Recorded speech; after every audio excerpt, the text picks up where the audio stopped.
Hello everyone, welcome to my channel. Port Charles never stayed calm for long. Trouble had a way of creeping into every corner of the city, into courtrooms and coffee houses, into kitchens and political offices, into broken hearts and family legacies. And on this Wednesday, the storm was only just beginning. Inside the polished, intimidating quiet of her office, Alexis Davis stood near her desk, arms folded, staring at a framed photo of her daughters. The weight of responsibility pressed against her like a physical force. Across from her sat Molly Lansing Davis, posture straight but eyes alert, and Susan, who looked like she'd already mapped out 10 political strategies in her mind. Alexis exhaled slowly, Laura's name still rang in her ears. Laura Collins wanted to recommend her to the governor to fill Drew Kane's vacant congressional seat. It sounded prestigious, honorable, powerful. It also sounded like stepping into a battlefield. I don't know, Alexis admitted quietly. Politics isn't just law with a fancier title, it's war. Molly leaned forward immediately. Mom, you've survived worse than politics.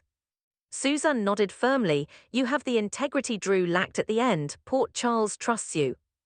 Alexis didn't respond right away. Drew's downfall still hung over the city like smoke after a fire.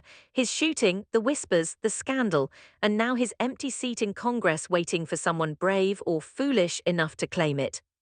Molly softened her tone. You've always fought for justice. This is just a bigger courtroom. Alexis allowed herself a faint smile at that. But politics meant exposure, scrutiny, enemies. Still, it also meant influence, the ability to protect her daughters, her family. And in Port Charles, power wasn't something you ignored. Across town at Crimson, the energy was entirely different, softer on the surface, but simmering underneath. Nina Reeves leaned across a table toward Willow Kane, her voice warm but calculating. We should throw a party for the kids, Nina suggested brightly, now that they'll be spending more time with you. Willow's lips curved into a hesitant smile. That would be nice. But the smile didn't reach her eyes. The custody battle with Michael Corinthos had left bruises no one could see. Compromises had been made, but not out of generosity. He only agreed because he's afraid, Willow admitted quietly. If he faces shooting charges, he could lose everything. Nina's gaze sharpened. Michael's legal situation wasn't just a scandal, it was leverage. Willow shifted in her seat. Some of Drew's associates approached me. They think I should fill his seat. The words hung between them like a dare. Nina didn't hesitate. You should. Willow blinked. I'm not a politician. Neither was Drew, Nina countered smoothly, but I helped him build the right connections, the right influence. There was a flicker of regret in Nina's expression. I made a mistake backing Drew, she admitted, but you have heart, integrity. Willow looked overwhelmed. Nina pressed gently but firmly. Michael can adjust his schedule with the kids, and Drew isn't finishing his term. If he were able, he'd want you to step up.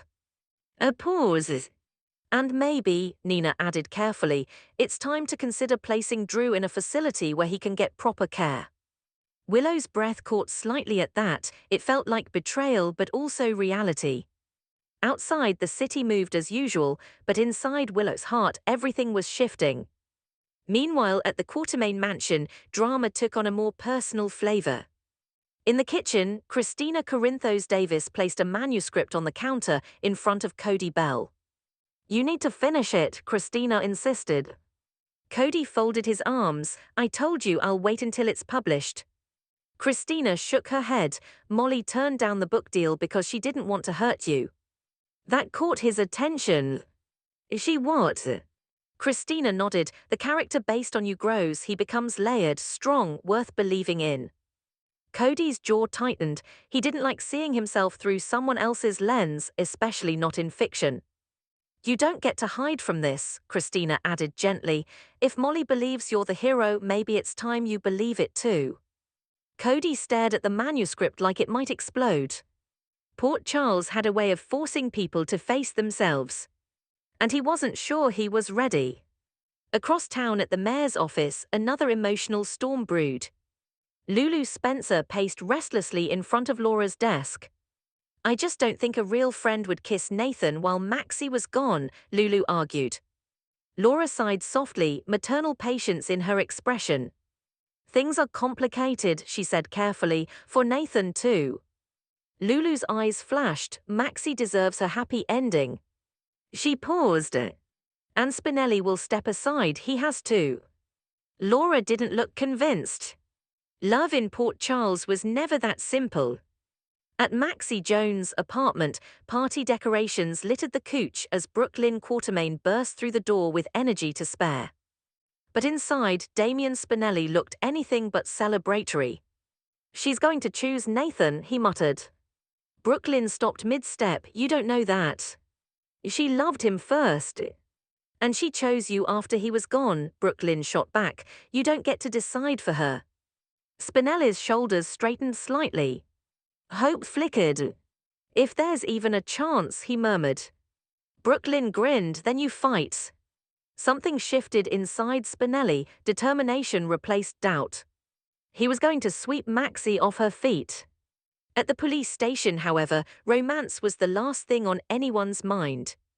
Nathan West stood beside Dante Falconeri, tension hanging thick between them. Michael handed over his keys willingly, Nathan reported. Dante nodded. That's a good sign. The keys, including stray ones from Aurora, had been sent to forensics. If he was the shooter, Nathan reasoned, why would he leave a key to Drew's place on his ring? Dante's jaw tightened. We still have to check. Procedure, always procedure. While they waited, Nathan's thoughts drifted to Maxie. She moved on, Nathan admitted quietly. I don't want to become an obligation. Dante glanced at him knowingly. What about you and Sam? Nathan asked carefully, and Lulu. Dante's expression darkened at the mention of Sam McCall and Lulu's fragile state. Different timing, different circumstances, Dante replied. Nathan hesitated. For James, he said finally, referring to his son, maybe Maxie and I should try again.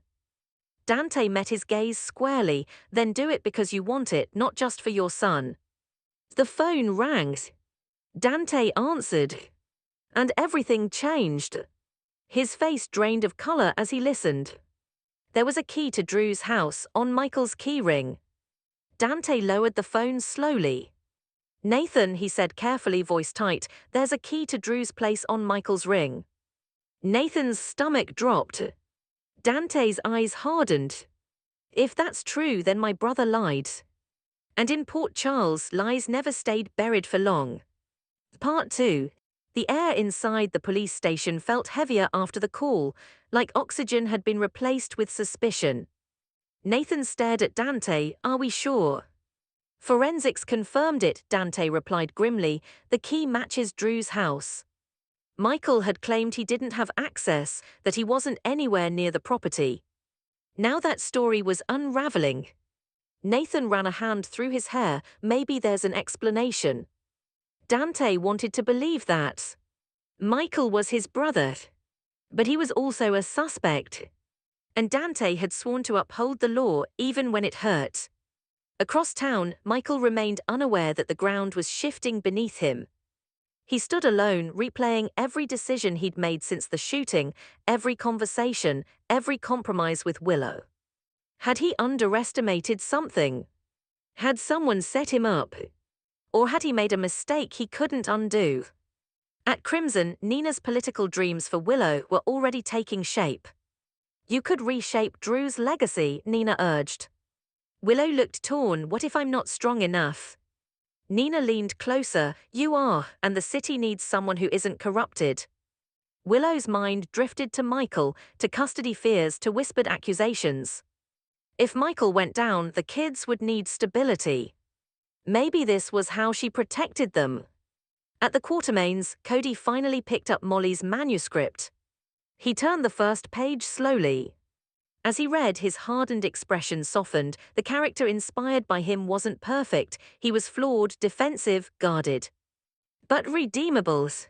Christina watched quietly from the doorway. Sometimes belief from someone else was the spark a person needed. Back at Maxie's apartment, Spinelli arranged flowers nervously. He wasn't going to assume defeat. He was going to fight for her.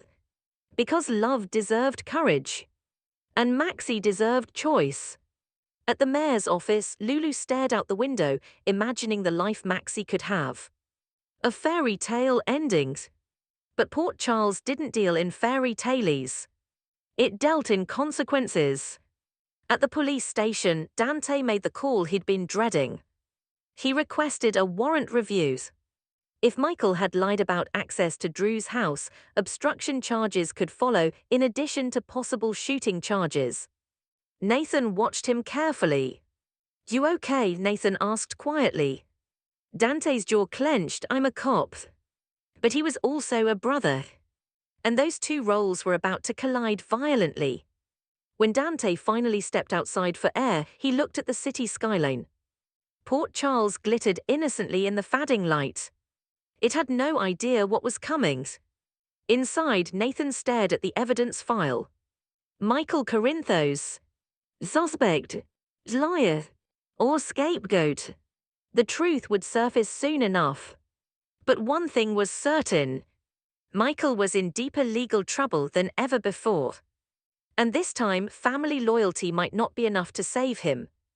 As the sun set over Port Charles, alliances shifted, political ambitions ignited, romantic triangles tightened. And at the center of it all, a single key threatened to unlock a disaster that would shake every corner of the city. The storm wasn't coming. It had already begun.